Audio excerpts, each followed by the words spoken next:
Hello tout le monde, bienvenue chez Passion High Tech et Multimédia, j'espère que vous allez bien, moi c'est le cas. Aujourd'hui je vais vous parler d'un smartphone avec un écran pliable, donc c'est vrai que c'est pas un des premiers smartphones qui font ça, mais c'est la première de chez Oppo qui le font, il s'agit de l'Oppo Find N.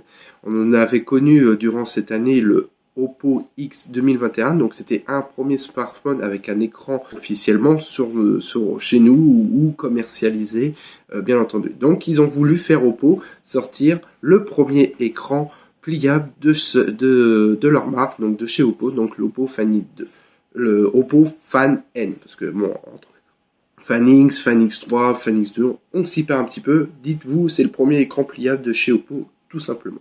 Donc dans cette vidéo, on va voir un peu toutes les caractéristiques. Qu'est-ce qui pourrait faire concurrence à, notamment au Samsung Z Fold 3. On va voir tout ça dans cette vidéo. En tout cas, merci à vous de suivre sur ma chaîne. Je vous remercie énormément. Dites-moi en commentaire ce que vous avez pensé de cette vidéo et on se retrouve tout de suite après l'intro.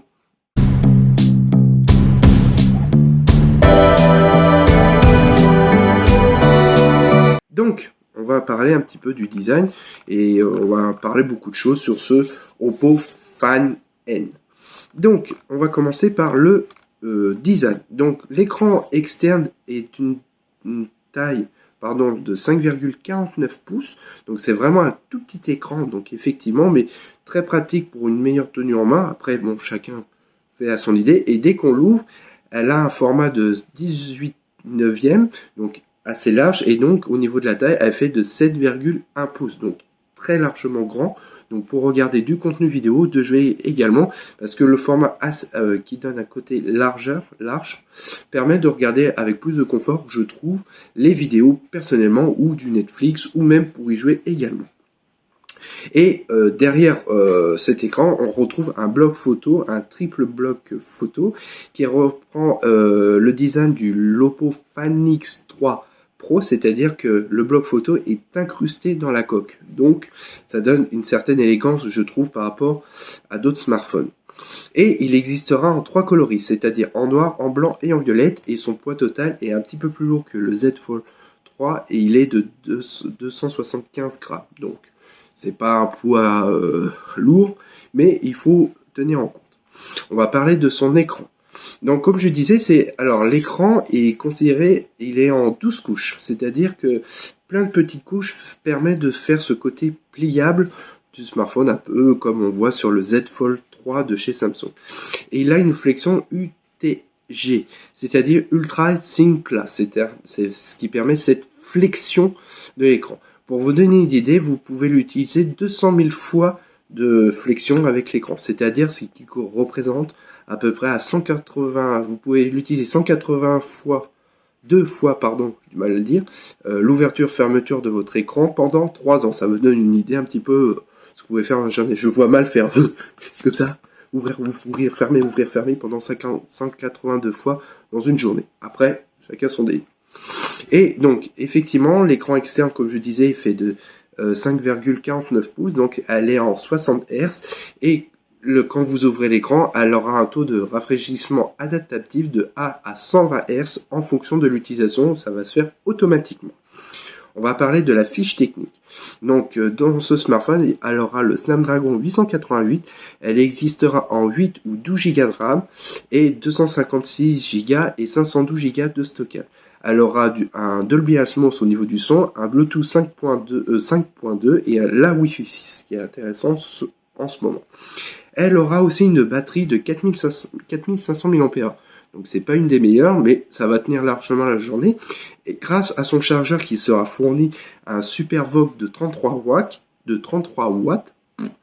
et elle se recharge pareil. Pour vous donner une idée, en 30 minutes, ça va vous recharger vos smartphones à 55% et à 100% en 70 minutes. Voilà, ça vous donne une idée un petit peu. Voilà, en 55% en 30 minutes et 70 minutes pour 100%. Elle aura aussi la charge rapide AirVOOC de 15 watts, donc c'est pas beaucoup, mais ce sera intéressant de le mettre sur un chargeur sans fil. Et elle possède également une recharge inversée, donc vous pourrez recharger vos écouteurs ou autre appareil qui permet de la charge sans fil, donc la charge inversée à 10 watts. On va parler au niveau de la charnière, parce qu'on sait en général c'est un petit point faible des écrans pliables, Donc Oppo assure ils ont fait le nécessaire, ils ont trouvé des moyens, ils ont recherché pas mal de son composants qui permet une grande précision, une meilleure fluidité au niveau de l'ouverture pour pas faire les mêmes erreurs que d'autres marques qu'ils ont pu faire comme Samsung, notamment avec le Z Fold le tout premier où quand vous l'ouvrez il y avait des problèmes d'ouverture et de cassure également. Oppo assure que la pliure qu'on voit quand vous l'ouvrez l'écran sera moins visible jusqu'à 80%, c'est-à-dire que vous n'allez pas voir la pliure quand vous l'ouvrez, vous avez une pliure qu'on trouve notamment chez Samsung, mais là, ici, Oppo affirme jusqu'à 80% que vous ne pouvez pas voir cette pliure, donc assez intéressante je trouve. Et donc Oppo a travaillé énormément sur des applications style classique comme des notes ou notamment avec l'appareil photo pour avoir des applications qui sera adaptée en fonction de l'écran que vous utilisez, soit externe ou soit dès l'ouverture, donc elle sera optimisée à vos soins et personnalisable aussi. Donc c'est qui reste assez intéressant. On va parler au niveau de l'appareil photo. Donc comme je disais, elle a un triple capteur, un capteur principal de 50 mégapixels, un ultra grand angle de 16 mégapixels et un téléphoto de 13 mégapixels. Donc c'est une très bonne configuration au niveau de l'appareil photo. Donc effectivement, on connaît Oppo avec les photos mégapixels et dès que vous l'ouvrez aussi, il y aura un autre capteur frontal de 32 mégapixels également. Donc en plus, il y aura une nouvelle interface prévue pour ce smartphone et donc qui s'appelle, il y a une nouvelle application photo qui va vous permettre de profiter du mode Flexform. Flexform, ça va vous pouvez incliner vos appareils photo en fonction jusqu'à 120 degrés ou 50 degrés, un peu comme on voit chez Samsung. Au niveau de l'inclinaison, vous pouvez l'utiliser n'importe comment. Donc elle est disponible aujourd'hui même, donc c'est-à-dire le 23 décembre en Chine, malheureusement, elle va arriver en France prochainement. Et par contre, je ne connais pas le prix, mais d'après ce que j'ai pu voir, ça coûterait entre les $1,500, $1,550. Donc c'est un petit peu à voir au niveau du prix. Donc elle sera bien prochainement commercialisée en France. Donc je pense début d'année 2022. Donc voilà. Donc voici un petit peu ce que je pourrais vous dire sur ce Oppo Find N. Donc j'espère que cette vidéo vous a plu. En tout cas, merci à vous de suivre sur ma chaîne.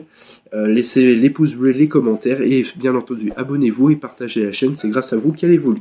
Et aussi dernier mot, je vous souhaite de bonnes fêtes de fin d'année et joyeux Noël et soyez gâtés. Je vous souhaite plein de bonnes choses, et gros bisous à vous, bisous bisous.